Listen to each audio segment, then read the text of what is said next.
Então, chega aquele momento. Você consegue programar bem, sente que está preparado para avançar para o próximo nível da sua carreira. O mercado está bastante aquecido e você está recebendo muitas propostas no LinkedIn. Mas bate aquela síndrome do impostor que diz que você não está preparado ainda para aplicar para nenhuma vaga. E quando você aplica, durante a entrevista sua cabeça trava e você percebe que não consegue nem fazer um algoritmo simples. Pois é. Nesse vídeo eu vou falar sobre algumas maneiras de se preparar para um processo seletivo que vão te ajudar bastante a entrar na empresa dos seus sonhos.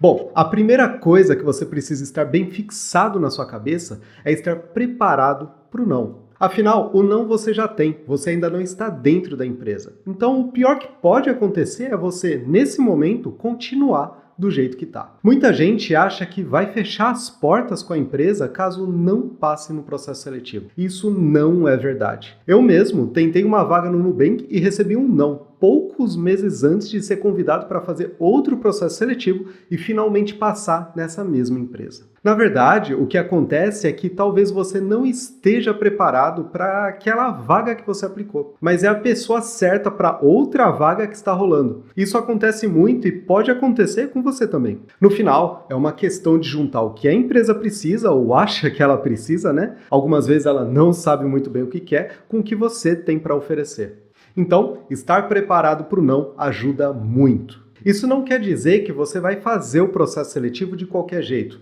Muito pelo contrário. Você tem que dar o máximo naquele momento. Mas estar preparado para o não faz com que você tire um peso enorme das suas costas. Quando você coloca uma entrevista como um processo de vida ou morte, a tendência é que você fique muito, mas muito apreensivo e acabe não deixando o seu raciocínio fluir como deveria. É importante também que você aplique para o maior número de empresas que puder. Você precisa aplicar para o maior número de empresas possível. Esse é talvez o maior hack que você pode fazer.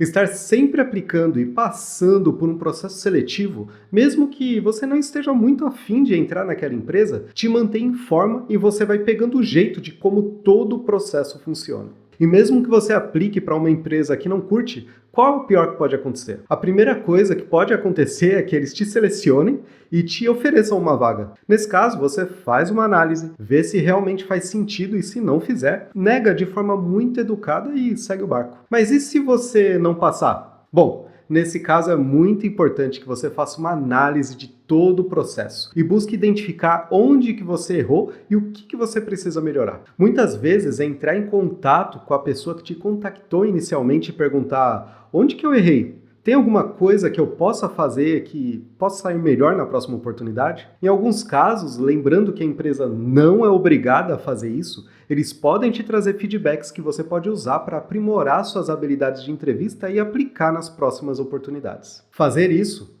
constantemente te dá horas de voo suficiente para tentar vagas mais difíceis em empresas muito maiores e mais bem conceituadas. Uma ferramenta que é muito poderosa é pesquisar sobre o processo seletivo da empresa no Google. Dependendo da empresa, principalmente as maiores, que tem muita gente que é reprovado no processo seletivo e que acaba compartilhando o seu processo, toda a sua experiência. Essas pessoas são os melhores indicadores que você pode receber, porque essas pessoas foram reprovadas e te dão sinais do motivo de isso ter acontecido, e você pode evitar cometer os mesmos erros. Então, se for para fazer cagada, faça algo totalmente diferente que ninguém tenha publicado na internet ainda. Cada empresa tem um processo diferente. Algumas são mais fáceis e outras mais difíceis, mas o segredo está nos fundamentos desse processo. Por exemplo, sempre tem aquele bate-papo com a menina do RH, em que ela faz aquelas perguntas buscando características suas comportamentais. Por exemplo,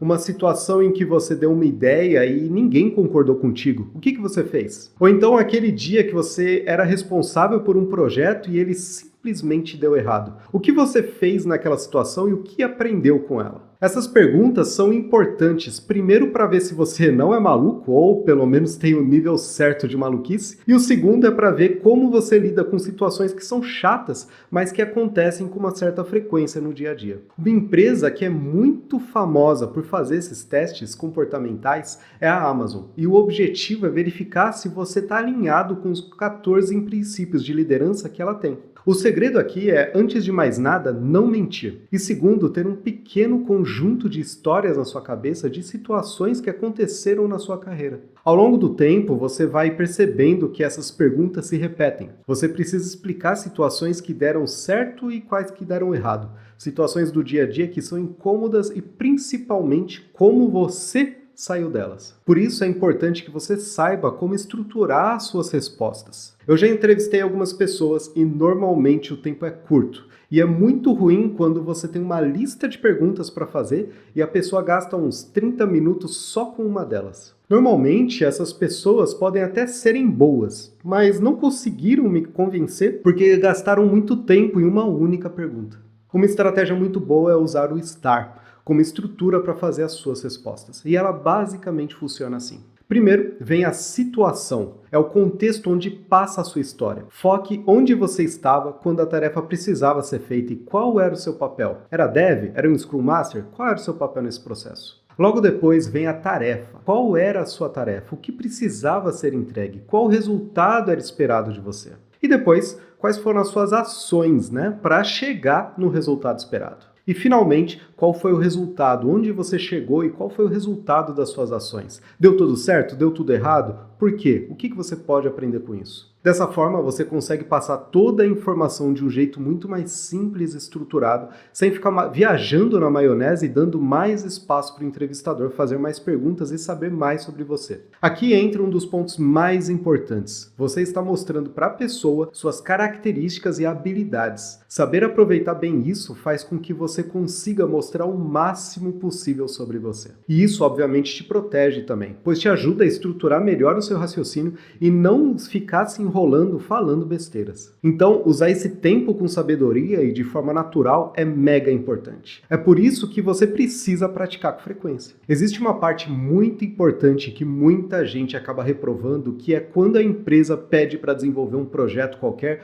ou até mesmo um algoritmo. Se houver programação em par, é muito importante que você já tenha o ambiente todo preparado na sua máquina antes, sua melhor IDE, e que você já tenha muita familiaridade com ela. É importante que você já comece utilizando todas as melhores técnicas de programação que você souber, como TDD, por exemplo. Busque entender o máximo do problema antes de começar a codificar. Por isso é importante que você faça perguntas para confirmar se você realmente entendeu o problema de verdade. É muito importante aqui você mostrar a sua linha de raciocínio. É um erro achar que você deve encontrar a solução final a qualquer custo. O importante mesmo é mostrar para a empresa como você pensa e como você chegou naquela solução. As empresas mais famosas testam seus candidatos com pequenos algoritmos que você vai precisar saber resolver. Eu já vi muita gente experiente simplesmente não conseguir resolver alguns algoritmos pelo simples fato de que eles são diferentes do que a gente está acostumado no dia a dia. Por isso, treinar e entender as técnicas mais usadas é extremamente fundamental. É aí que você pode usar o Algomania para entender estratégias de resolução de problemas, conceitos importantes como o Big O e utilizar as principais estruturas de dados para resolver o desafio da forma mais simples e otimizada possível. Eu te garanto,